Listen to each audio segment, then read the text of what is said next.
Hello, my name is Bamboo, and this is my book Dinner Time, and this is a cookbook that teaches you how to make dinner for your family. Yeah.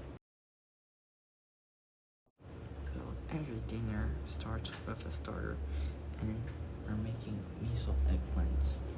The ingredients are 2 small eggplants, 2 teaspoons high heat cooking oil, and 1/4 cup white miso paste, 2 teaspoons mirin, 1 teaspoon granulated sugar, 1 teaspoon minced fresh ginger, 1 teaspoon sage or white wine.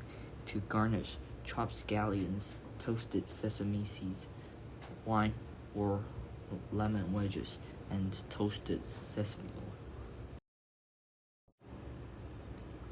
So, to do the miso eggplant, the first step we're gonna do is to prepare the eggplant and slice each eggplant in half lengthwise and score the cut size with a paring knife, making a small crisscross pattern without cutting through the skin. And the second step is to quick sear in a large non-stick skillet. Heat oil over high heat and add the eggplant half skin side down and cook for 2 to 3 minutes until the skins turn golden brown. And the third step is finish cooking. Gently flip the eggplant and lower the heat to medium. Cover the skillet with a lid and cook for 4 to 5 minutes until the flesh is fork tender. And the fourth step is to prepare miso glaze while the eggplant is cooking.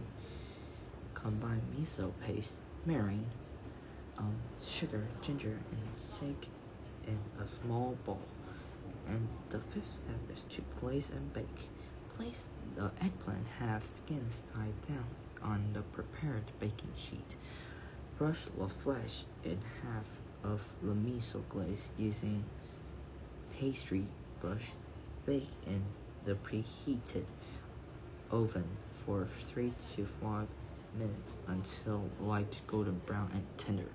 So the sixth step is to broil, and once it's baked, remove the baking sheet from oven and brush the eggplant with the remaining miso glaze.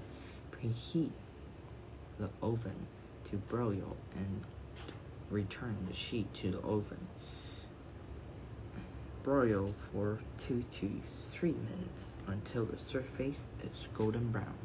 And the seventh step is not really what you have to do, but if you really want to serve and make it look beautiful, you have to do this one. So you gotta transfer the eggplant to a serving platter. Sprinkle chopped scallions and sesame seeds all over the top. Just before serving, squeeze lime juice over eggplant half and drizzle with sesame oil.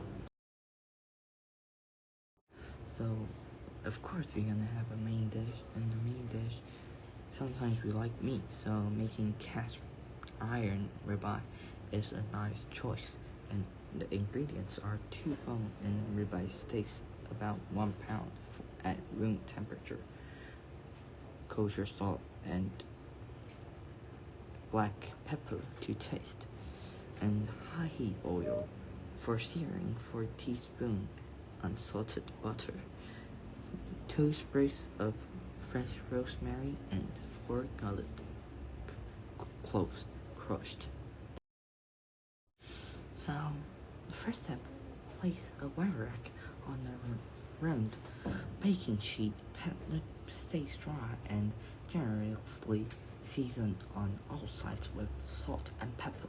And the second step, to a large cast iron skillet. Over high heat, add oil to coat the bottom. Like to add enough oil to go up the side of the steak by a few millimeters to give me a larger and more defined crust. Let the oil heat for a few minutes. And the third step, when the oil begins to smoke, Add a steak to the skillet, pressing down for a moment to maximize the surface contact.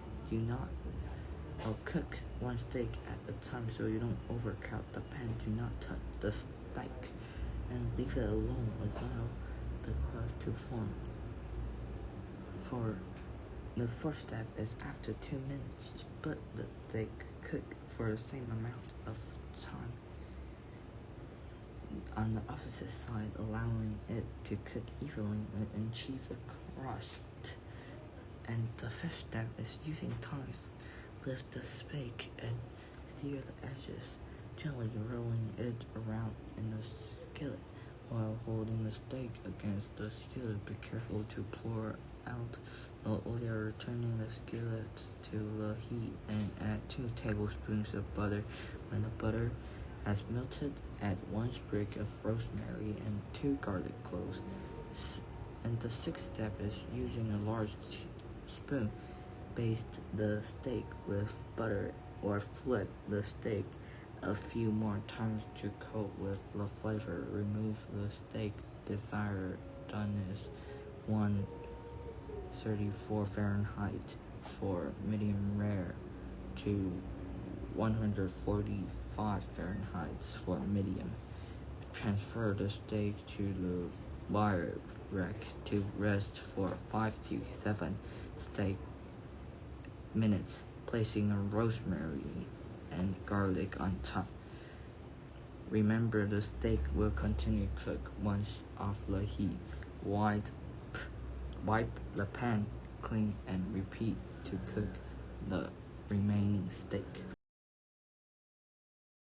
And this might be my favorite part, is the fettuccine cacio freddo.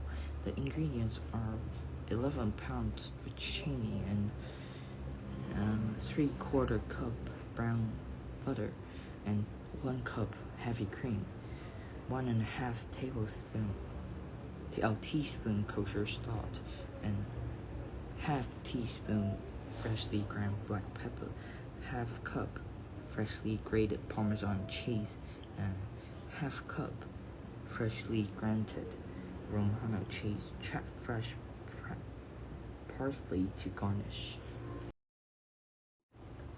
The first step is going to do is bring a large pot of salted water and to a boil over medium-high heat, and add the fettuccine and cook for 8 minutes until al dente.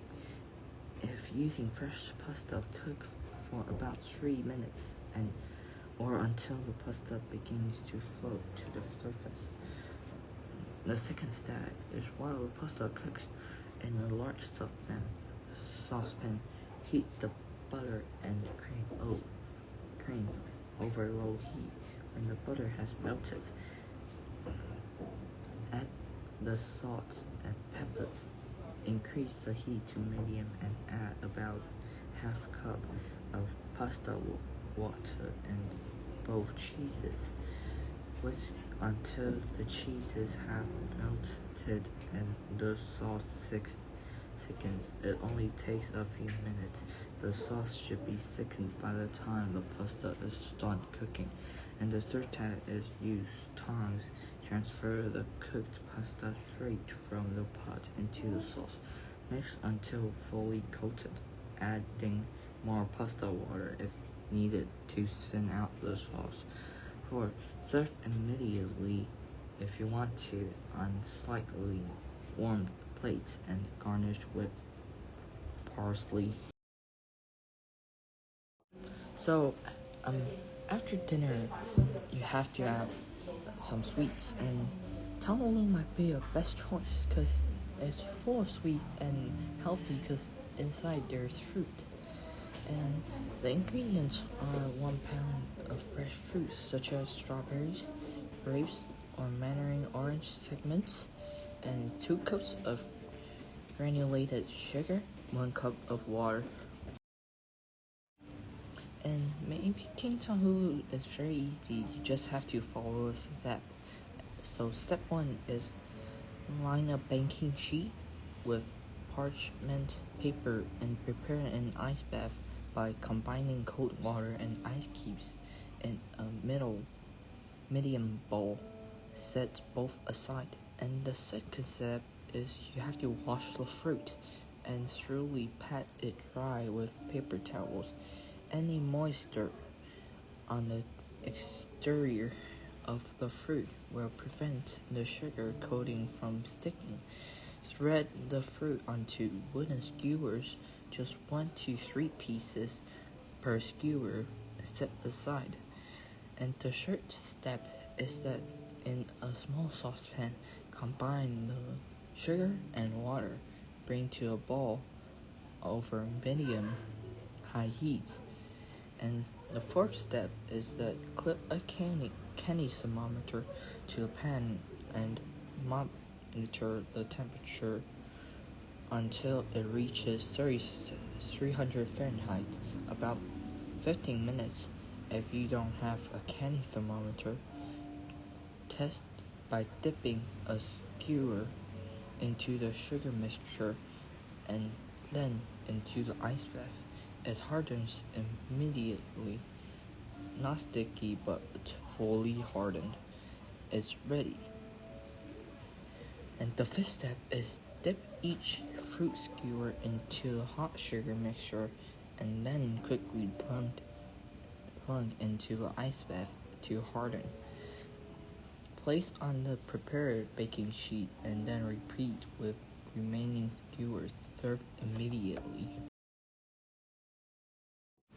And that's all about the book. Enjoy your dinner.